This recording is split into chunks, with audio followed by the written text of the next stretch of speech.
Bienvenidos a Protagonistas con Voz Propia, el podcast de la Fundación Rafael del Pino, en el que líderes del ámbito económico, político y social reflexionan desde su propia experiencia sobre los grandes retos de nuestro tiempo. Esto es Protagonistas con Voz Propia. Empezamos. Hoy nos acompaña una de las analistas más influyentes de nuestro país, cuya voz es indispensable para entender por qué el mundo parece estar rompiéndose por las costuras. Mira Milosevic es doctora en estudios europeos e investigadora principal del Real Instituto Elcano. Pero antes de ser académica, Mira fue testigo. Nació en Belgrado, en la antigua Yugoslavia, y lleva en su ADN la memoria de un siglo marcado por imperios que colapsan y fronteras que se mueven. Autora de obras como Breve Historia de la Revolución Rusa y su más reciente trabajo, El Imperio Zombie, Mira nos ayuda a despertar del wishful thinking, ese pensamiento ilusorio, en el que Occidente vivió tras la Guerra Fría. Hoy vamos a hablar de por qué Rusia no puede perder su guerra, de por qué Europa se despierta pero no sale de la cama y de cómo estos imperios zombies están intentando reescribir las reglas del orden mundial. Mira, es un placer tenerte aquí con nosotros. El placer es mío, gracias por la invitación. En tus análisis hablas de que hemos vuelto a la Great Power Competition, la rivalidad de las grandes potencias. Parece que la idea de que el comercio democratizaría a China y Rusia ha fracasado. ¿Estamos ante un nuevo orden internacional o simplemente ante el desmoronamiento definitivo del que se creó tras la caída del muro? Bueno, yo creo que el mundo, el orden liberal internacional que empezó a crearse después de la Segunda Guerra Mundial y se universalizó después del final de la Guerra Fría, ha tocado su fin y un orden ha muerto, el nuevo todavía no ha nacido. Estamos en este momento de una gran reconfiguración y realmente no sabemos hacia dónde va y cómo va a ser el nuevo orden mundial. Pero en este momento estamos en este momento de la rivalidad entre las grandes potencias, ¿no? Aunque China y los Estados Unidos son más destacables, hay otras potencias medias, está Rusia, está la Unión Europea, que es otro tipo de potencia, ¿no? Sobre la guerra en Ucrania haces una distinción muy clara. Rusia gana tácticamente territorio, pero pierde políticamente porque no ha logrado su objetivo de convertir a Ucrania en un estado títere.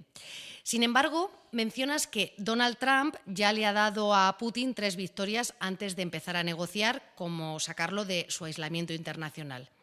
¿Crees que Putin confía en que la fatiga de Occidente le permitirá finalmente imponer sus condiciones? Bueno, Putin ante todo creo que cuenta que antes colapsará el ejército ucraniano antes que la economía rusa, ¿no? Esta es probablemente su primera apuesta. La segunda es que él ve grandes divisiones en Occidente. Por supuesto, cree en la fatiga, pero también hay que decir que la guerra ha entrado en su 5º año y que hay una enorme fatiga tanto entre la población ucraniana como rusa, ¿no? Trump le ha sacado del aislamiento, pero esta semana se está hablando de que la Unión Europea debe hablar con Putin. Quiero decir que poco a poco todos los actores estratégicos importantes están sacando a Putin del aislamiento.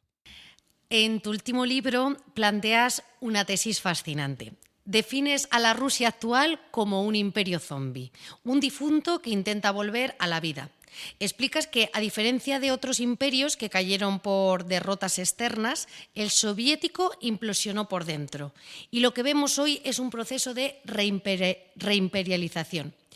¿Por qué es tan poderosa esa nostalgia imperial como motor de la Rusia de Putin y por qué estos posimperios necesitan autodefinirse hoy como estados-civilización? Bueno, aquí hay muchas preguntas en una, pero que es importante subrayar. Primero, que Rusia, a diferencia de Francia o Reino Unido o Bélgica, no ha tenido un imperio, sino que ha sido un imperio. Con esto quiero decir que Rusia ha creado su imperio expandiéndose hacia todas las direcciones y sobre todo respetando la doctrina de Catalina la Grande, que dijo: la única manera de proteger mis fronteras es expandiéndolas, ¿no? Y esta ha sido siempre la regla del pensamiento estratégico tradicional ruso. Segundo, los dos imperios, el soviético que has mencionado, pero también el zarista, han implosionado, se han autodestruido, y esto sí que es un fenómeno en comparación con otros imperios que decayeron por efectos, digamos, externos. El ruso se derrumbó por una implosión. Pero si hay que responder a esta pregunta con un argumento, yo diría que realmente Rusia es un imperio zombie que está en proceso de reimperialización, aunque no con ambición de recuperar todo el territorio de la Unión Soviética o de un imperio al estilo de zarista, de tamaño, digamos, porque Rusia está muy consciente de que no tiene este poder, y una de las razones de esta implosión es justo porque el centro no ha podido, la metrópoli no ha podido digamos, sostener toda la periferia, ¿no? Pero si hay que nombrar una razón, yo diría, y es lo que explico en el libro, es que el fracaso de Rusia de convertirse en un Estado-nación, como lo conocemos en Europa Occidental, al fracasar, y a mí no me extraña que ha fracasado porque 30 años no son suficientes de cambiar una historia de 5 siglos, al fracasar en este intento, Rusia ha adoptado un discurso de que es un Estado-civilización. Eso puede significar muchas cosas, pero lo más importante aquí es: ¿por qué Rusia quiere ser un Estado-civilización? Igual que China, que Irán, que Turquía, incluso India, ¿no? Estos primeros que he nombrado son todos que han tenido unos imperios, ¿no? El imperio Turquía es el Estado-nación que se ha creado en las ruinas del Imperio Otomano.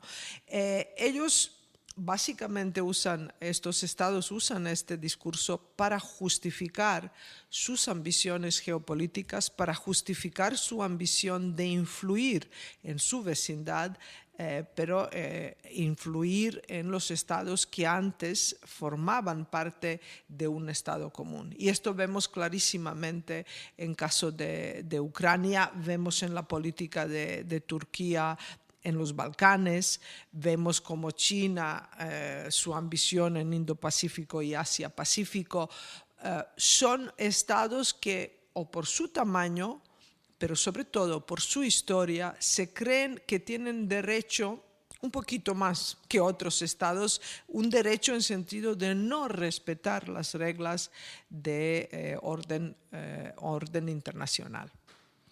Dices que estos actores, como Rusia o China, rechazan los principios westfalianos de soberanía e integridad territorial en favor de alguna hegemonía basada en la historia o la cultura. ¿Significa esto que estamos entrando en una era donde las fronteras ya no las marcan los tratados, sino el alcance de la influencia de estos antiguos imperios? Bueno, la influencia siempre ha existido y los estados poderosos siempre han querido ejercer influencia. De hecho, existe concepto de zona de influencia, ¿no? en la teoría de relaciones internacionales. Y es normal. Lo que aquí llama la atención es cómo Rusia, como China o Turquía, los países que he mencionado, cómo usan sus vínculos históricos, incluso su memoria histórica en caso de Rusia, memoria histórica que se refiere a la Segunda Guerra Mundial y en la lucha contra el fascismo, cómo usan historia, la memoria histórica, la lengua, la religión, la cultura, la tradición, son todas herramientas para ejercer hoy en día esta influencia. Entonces, bueno, la verdad que el futuro orden internacional puede, teniendo en cuenta que los Estados Unidos han abdicado de su papel tradicional de guardián del orden liberal internacional y ha declarado claramente en los documentos oficiales que su prioridad es el hemisferio occidental, en el peor de los casos, en el peor de los casos, puede que los Estados Unidos ejerza como su zona de influencia en América Latina.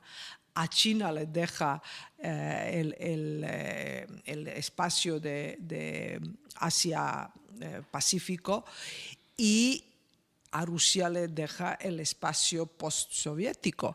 Pero una cosa aquí es segura y sí muy preocupante, que los estados euroasiáticos o los imperios, postimperios euroasiáticos, vuelven al centro de la geopolítica y al centro al orden internacional como un problema. Porque si miramos el mapa, Euroasia siempre, por su tamaño y por los países que han estado allí, por los imperios de la estepa, han influido mucho en cualquier orden internacional. Ahora, después del siglo XX, donde los Estados Unidos, aunque no era una potencia euroasiática, consiguió superar el poder de estos estados, lo mantuvo casi todo el siglo XX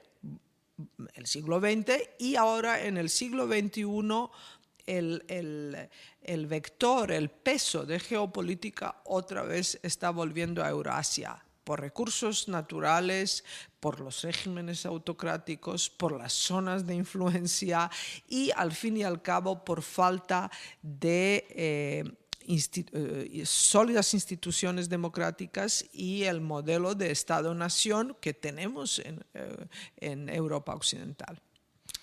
Tienes una frase que se ha vuelto viral en los círculos analíticos. Una cosa es que Europa se despierte y otra que salga de la cama. Dices que somos un poder normativo que regulamos y multamos, pero que nos falta voluntad política y liderazgo real.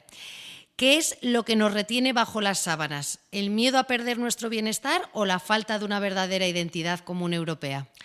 Bueno, solo brevemente, esto dije porque desde la anexión de Crimea, aunque incluso desde la crisis económica y financiera de 2008 se ha hablado de wake-up call, ¿no? Que Europa tiene que despertar. Europa tiene que despertar, estamos escuchando más de los últimos 10 años esto.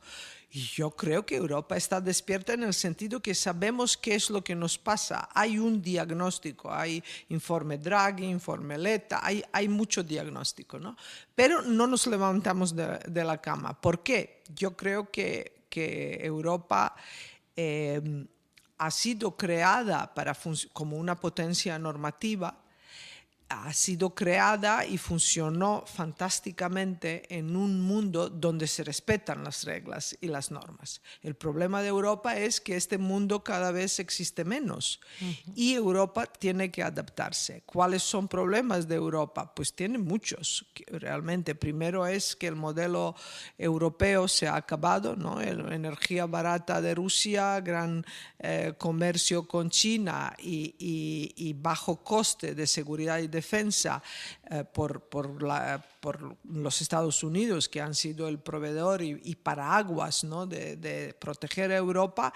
Este modelo se acabó y esto es un grave problema. Esto frena levantarse de la cama en el sentido que Europa en este momento todavía no es independiente ni en energía, nunca va a ser autosuficiente en energía, porque fracking está prohibido, entre otras cosas, ¿no? Y energía nuclear está muy mal vista, pero sobre todo en este momento el gran problema de Europa y el más visible, más obvio, es la seguridad y defensa, porque vemos la crisis en la relación transatlántica, vemos que la prioridad de los Estados Unidos es Asia-Pacífico e Indo-Pacífico, y en fin, vemos un mundo que ya no es funcional y no es suficiente, digamos, para cumplir la ambición de los Estados Unidos y sobre todo cumplir lo que ellos consideran que es importante para su seguridad y defensa. Su prioridad se está desplazando de Europa. ¿Qué falta a Europa? Yo creo que le falta mucho liderazgo político. Le falta unión, pero esto es difícil más allá de las normas, ¿no? Una cosa es que todos nos ponemos de acuerdo compartir normas, porque compartimos valores, compartimos normas, pero una cosa es compartir valores y otra es compartir intereses.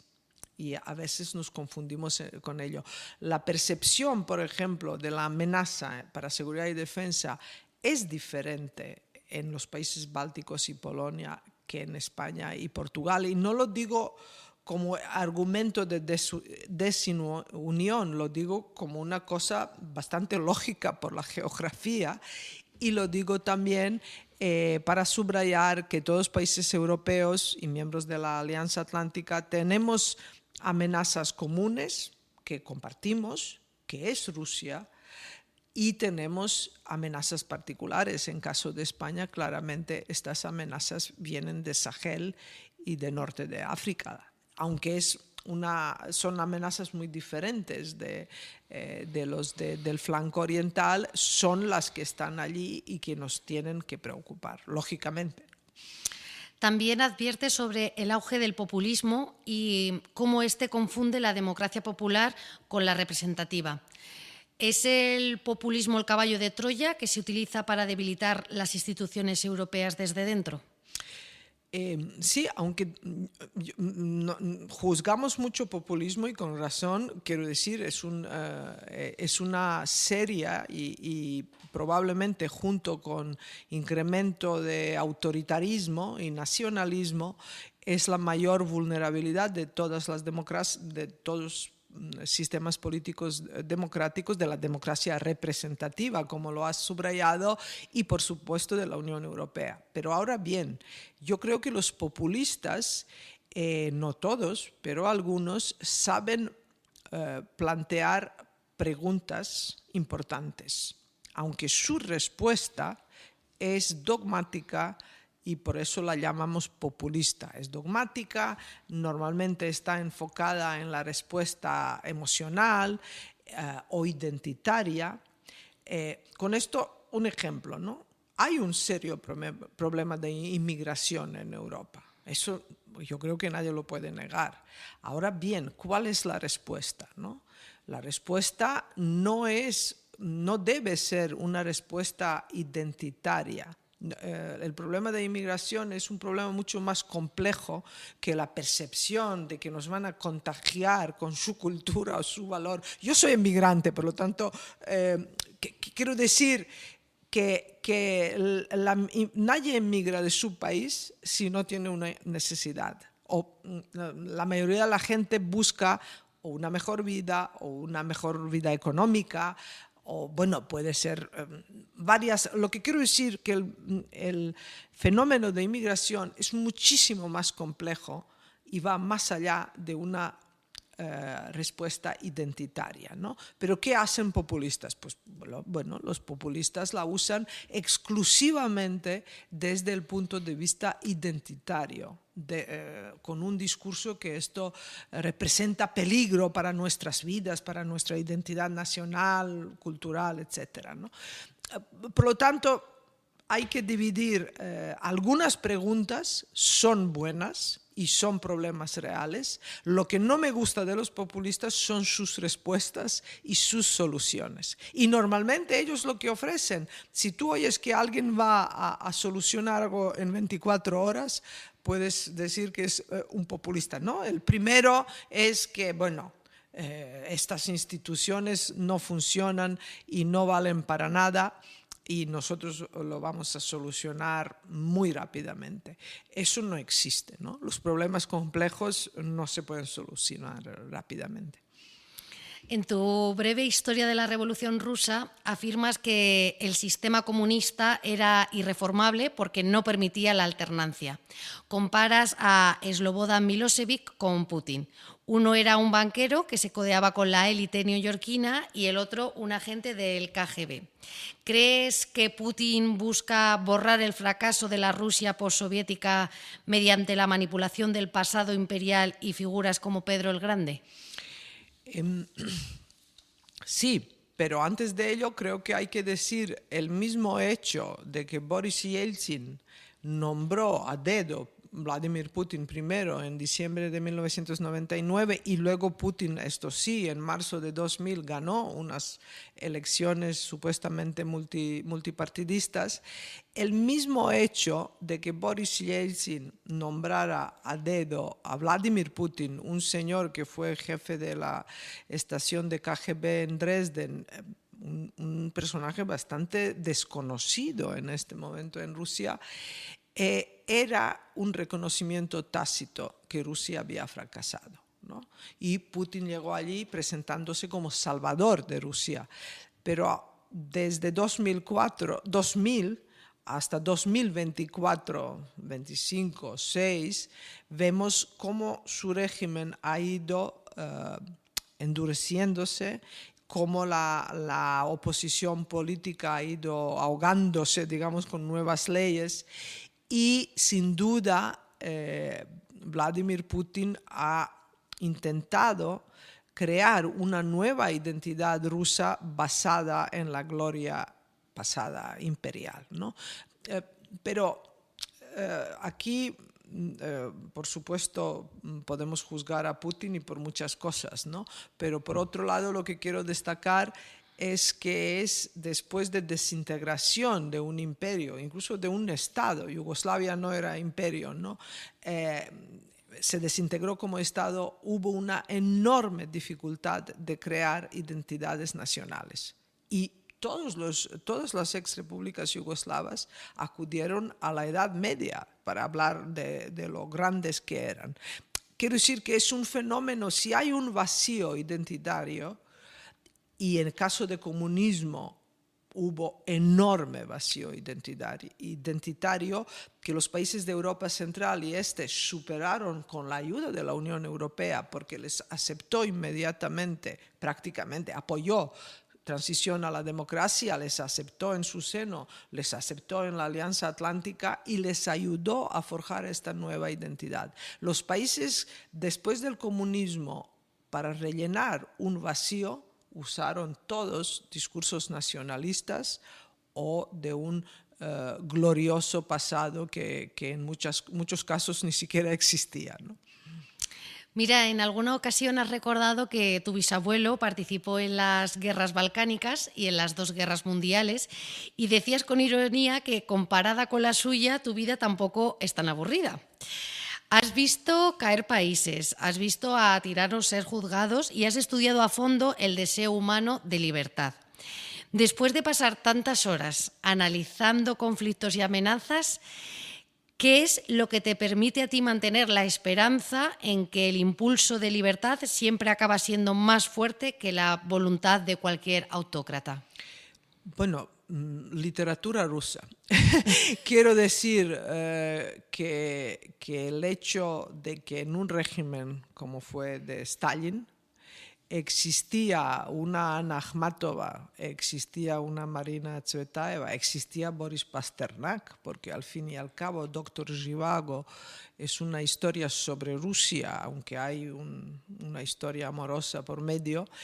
Quiero decir que los disidentes rusos son la prueba de que el impulso de ser libre es un impulso humano que no tiene que ver con los tiranos, que a pesar de mucha tiranía, el hombre quiere ser libre, ¿no?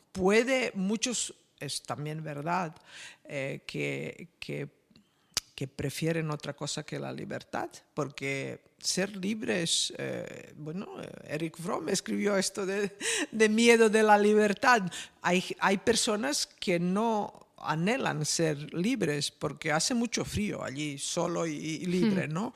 en colectivo y siguiendo un líder, por muy loco o tirano que sea, pues hay gente que se sienta mejor.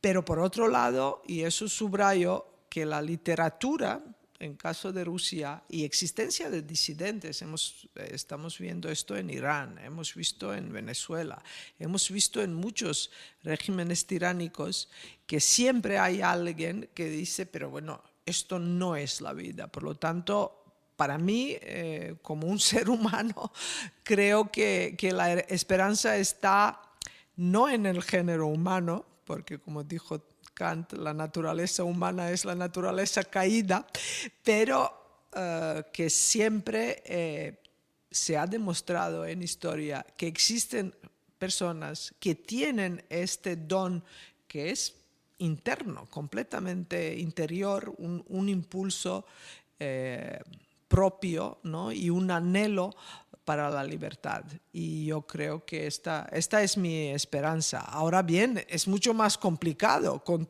nuevas tecnologías, con la velocidad que se transmiten noticias, con lo fácil que es bombardear a la población, bombardear entre comillas, con noticias falsas, con desinformación, quiero decir que se han perfeccionado muchísimo los instrumentos de manipulación, los instrumentos de mantener un poder tiránico o podemos ser no democrático exactamente, ¿no? Entonces, cada tiempo tiene su problema, pero en el fondo sigo pensando que el ser humano quiere ser libre.